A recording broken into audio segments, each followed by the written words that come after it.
Hello and welcome to Stress Less with me, Jess. Today, my special guest is Andrea Pass. Hello, Andrea. How are you? Hey, Jess, fine. How are you? I'm good. I'm so excited to have you on here on the Monday morning. So let's get started and tell everybody why you're so amazing.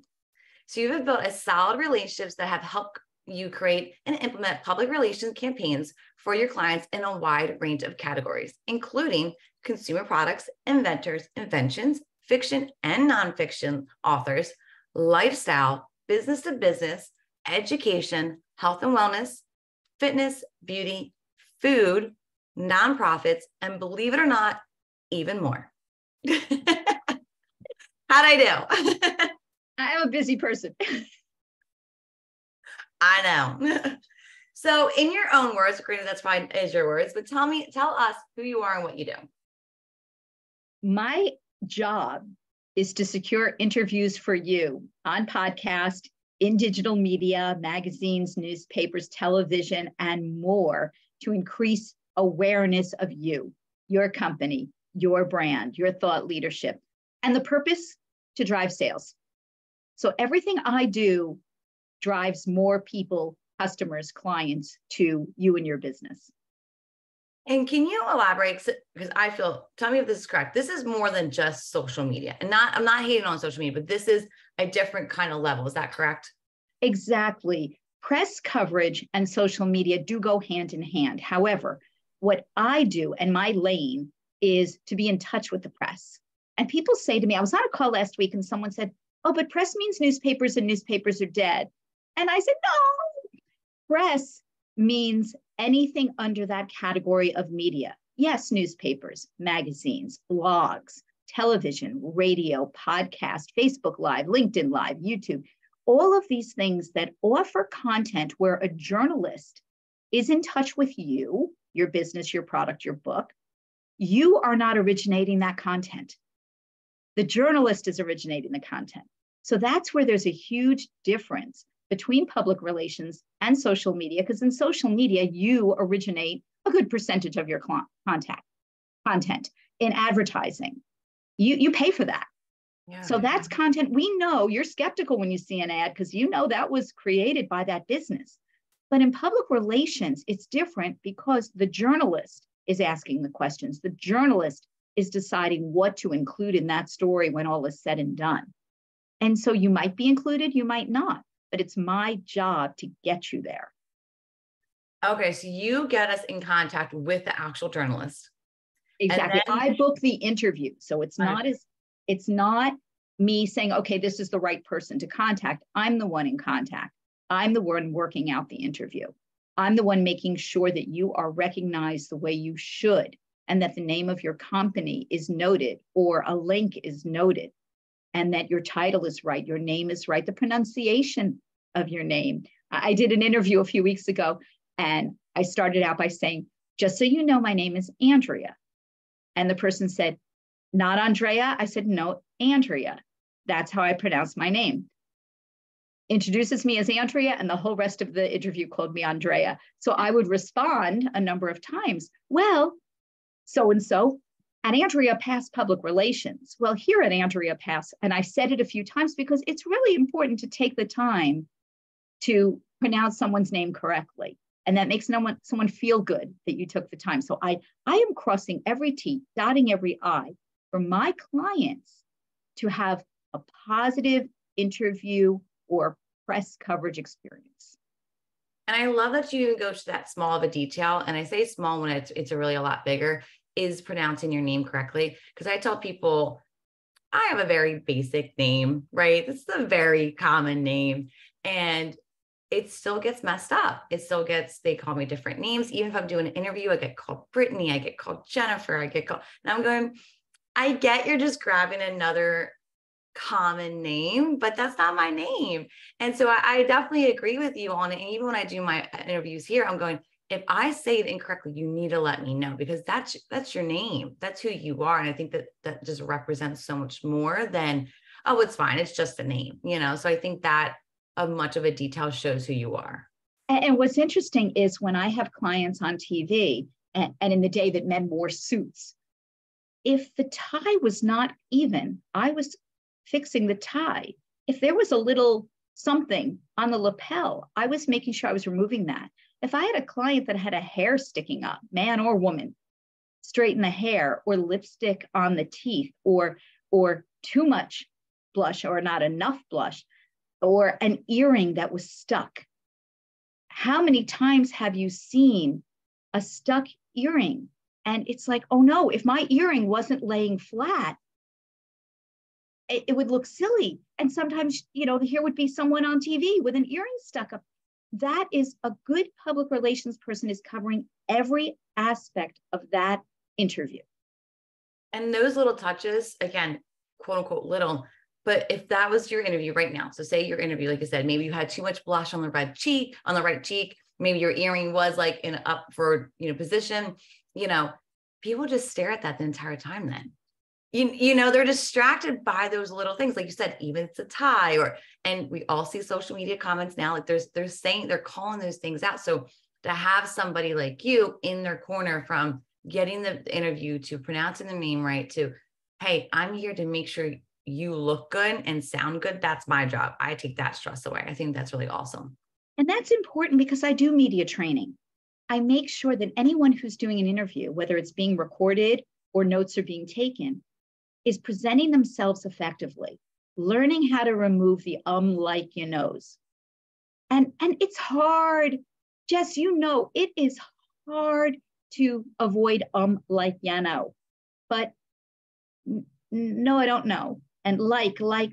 And when I'm watching TV and someone uses like, I want to pull my hair out. But it takes practice. It does take practice. It takes practice to do an interview effectively and getting your message across. And true, we can all have a zillion different messages, but that's not going to resonate with every single listener, reader, absorber of the content. So keep the message tight.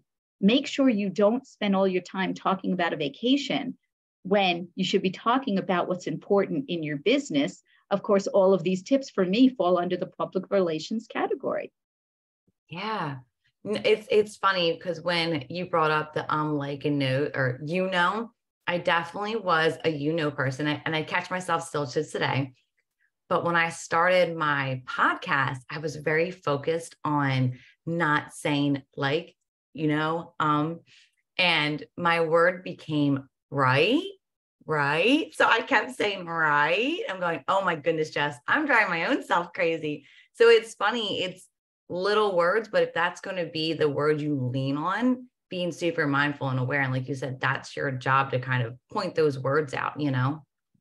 Oh, and I said it. Did you hear me say, No, but in that case, was appropriate because you were asking me. Do I know what you're saying?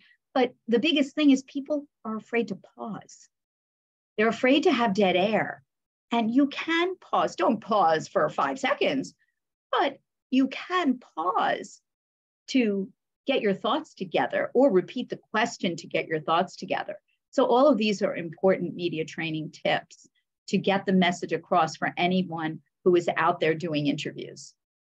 And I like that because it was one of my questions. Someone that's, about to be interviewed or things like that. What is one tip? And I think that might be a good one right there, is just pausing and getting those thoughts together. What, like you said, whether it's asking questions or just giving yourself that breath, grab a glass of water, things like that. I think give yourself that time to process the question or not talk so fast sometimes. That again, I think that was something I go back and forth with working on is, all right, Jess, you get super excited, but people need to hear your message, and so getting that together.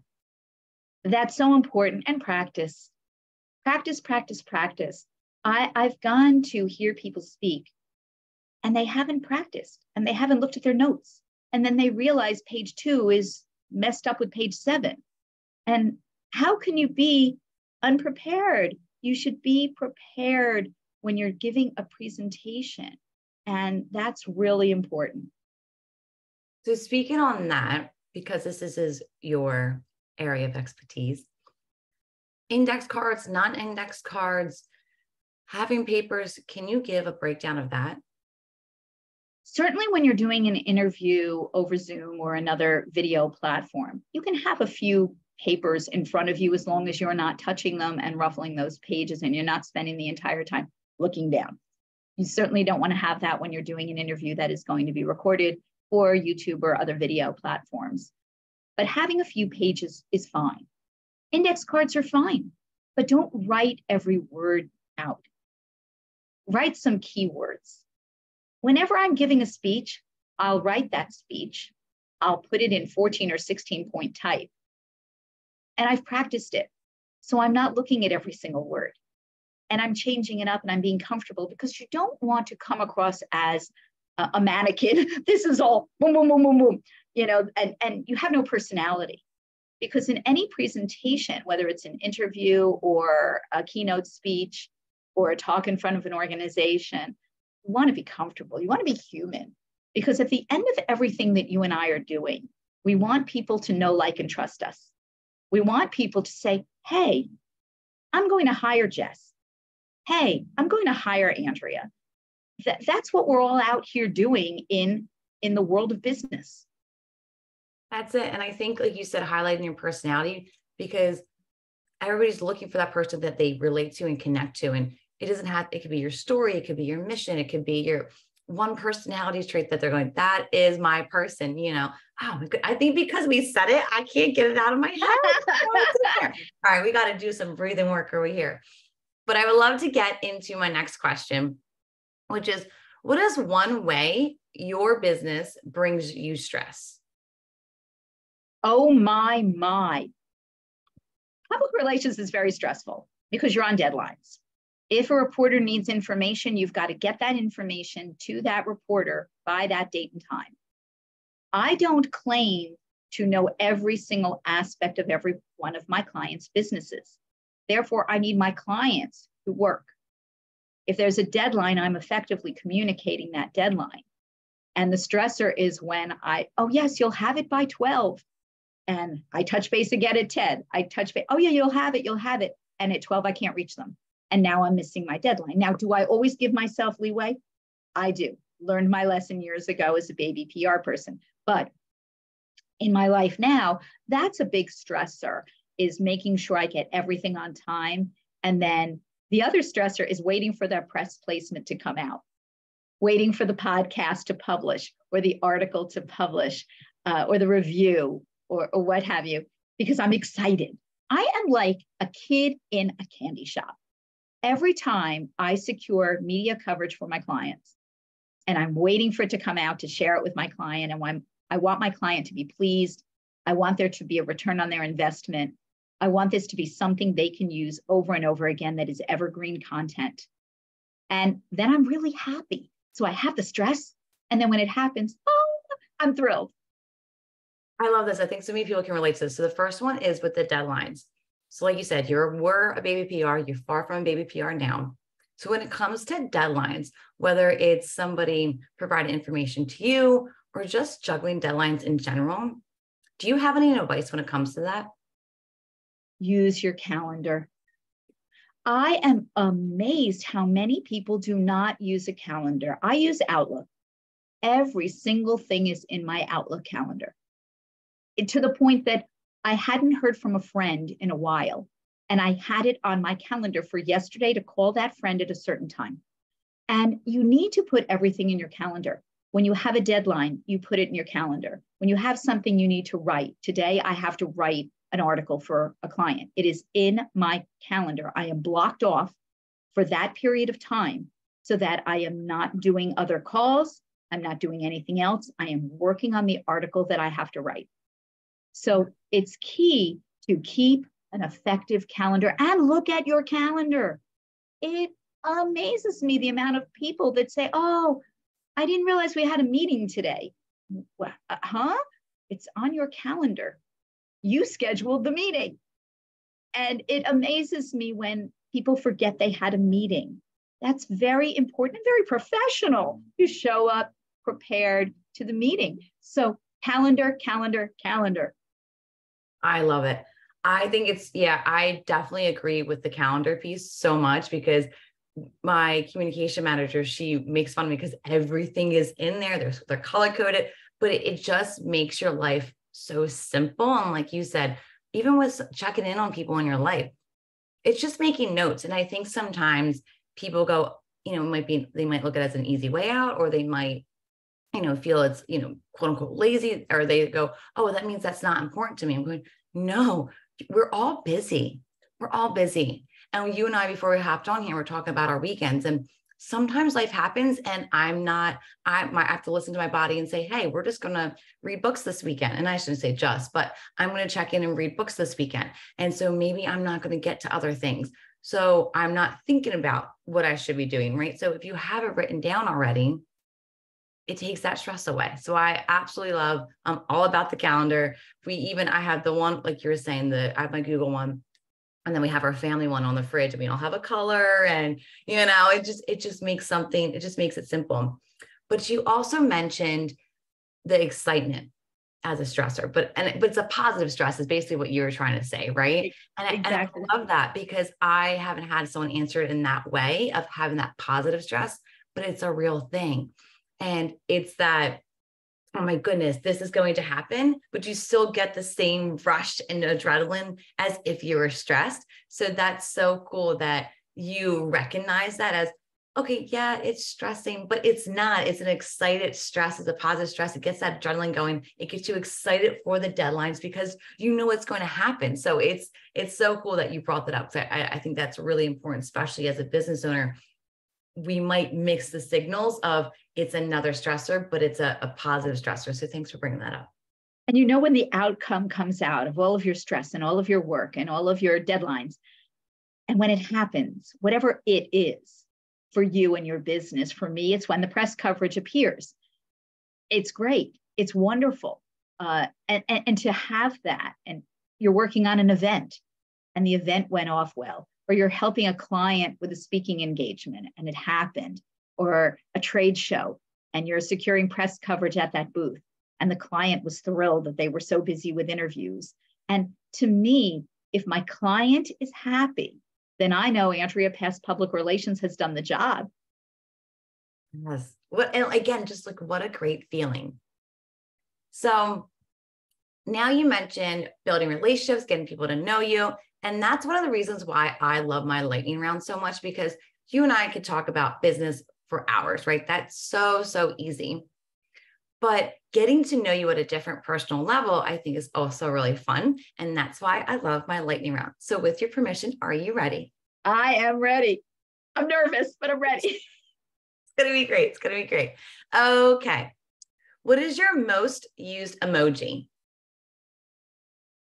Oh, the happy face with the hearts as the eyes. Yes.